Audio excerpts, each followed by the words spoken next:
এহিয়া চৌধুরী তিনি বিনা ভোটে সাংসদ হয়েছিলেন। আম পাবলিক সহ সবাই বলতেছে যে না, লাঙ্গল লাঙ্গল লাঙ্গল।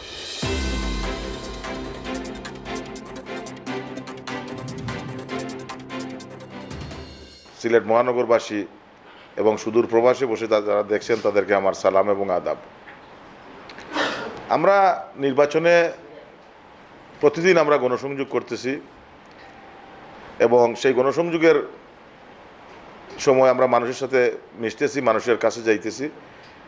মানুষের মধ্যে একটা পরিবর্তন আসছে, যে পরিবর্তনটা মানুষ চাচ্ছে যে লাঙ্গল পাশ করুক এইবার। আর কিছু মানুষ চাচ্ছেই না, বলতেছে লাঙ্গলকে ভোট দিবে এবার, লাঙ্গল পাশ করুক। এটা এমন একটা জুয়ারের মতো এখন এই মুহূর্তে চলে আসছে। এখনও আমাদের নির্বাচনের 2 সপ্তাহ এখনও বাকি আছে। সো এই 2 সপ্তাহ আগেও আগ পর্যন্ত এই যে আজকে পর্যন্ত যে অবস্থান আমরা করেছি, সেই অবস্থানেও আমরা দেখলাম যে মানুষ, আমাদের রিক্সা ড্রাইভার থেকে শুরু করে ব্যবসায়ী শুরু করে যারা ঠেলা গাড়িতে মাল বিক্রি করে তারা সহ আম পাবলিক সহ সবাই বলতেছে যে না, লাঙ্গল লাঙ্গল লাঙ্গল। এই লাঙ্গলের বিজয় সুনিশ্চিত। বলতেছে আমরা লাঙ্গল ছাড়া কাউকে ভোট দিবই না। এই যে একটা ইয়েস, আমি অত্যন্ত আনন্দিত। বাকি তো আল্লাহ সুবহানাহু ওয়া তাআলা জানে যে কারে আল্লাহ কার কপালে রাখছে মানুষের সেবা করার সুযোগ। তো যদি আল্লাহ তাআলা আমাকে সেবা করার সুযোগ দান করে থাকেন, তাহলে আমি ইনশাআল্লাহ মানুষের সেবাতেই আমার বাকি জীবন আমি কাটিয়ে দেবো ইনশাআল্লাহ।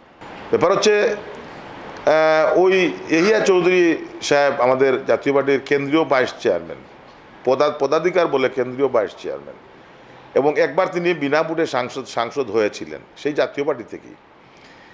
এখন উনি দলের শৃঙ্খলা ভঙ্গ করে উনি আমার প্রতিপক্ষ নৌকার স্টেজে উঠে ওখানে বসেছেন, বক্তৃতাও করেছেন, নৌকার পক্ষে ভোটও চেয়েছেন। আমরা সেটা সমস্ত ফুটেজ কালেকশন করে আমরা কেন্দ্রে আমাদের মাননীয় চেয়ারম্যান মহোদয়ের কাছে আমরা পাঠিয়েছি এবং সাংগঠনিকভাবে উনার ব্যাপারে ব্যবস্থা নেওয়া হয়েছে।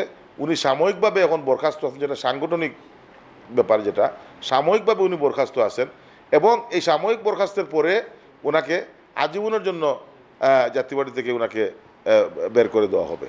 আমি আমার সাংবাদিক ভাইদের মাধ্যমে যারা আপনারা এখানে এসেছেন, দেশে এবং বিদেশে বসে যারা দেখতেছেন আমাদের এই চ্যানেলকে, আমি সবাইকে ধন্যবাদ জানাই, সালাম ও আদাব জানাচ্ছি। আপনাদেরকে বলতেছি, আমার প্রবাসে যারা আমার আত্মীয় স্বজন যারা আছেন বা যারা আমাকে ভালোবাসেন, যারা আমাকে পছন্দ করেন, যারা আছেন, তারা প্রত্যেকে ফোন করে আপনার মহানগরী যারা আত্মীয় স্বজন আছে সবাইকে ফোন করে বলবেন যে আমাকে লাঙ্গল মার্কায় ভোট দেওয়ার জন্য আমি বলবো। আর মহানগরবাসী যারা আছেন, আমার সিটি কর্পোরেশনের আওতায় 42টা ওয়ার্ডের সবাইকে আমি আপনাদের মাধ্যমে আমি করজোড়ে জানাচ্ছি যে দয়া করে আপনারা এইবার একটু কষ্ট করে লাঙ্গলে ভোট দেন। 5টা বছরের জন্য আমাকে একবার সিটি কর্পোরেশনে যেতে দেন। যদি এই 5 বছরের মধ্যে আমি আপনাদের কোনো উন্নয়ন বা আপনাদের কোনো কাজ আমি করতে না পারি, তাহলে আমি আগামী 5 বছর আবার ভোটের জন্য আমি আপনাদের কাছে আসবো না। আমি এই মেসেজটা আমি দিতে চাই আমার সবাইকে।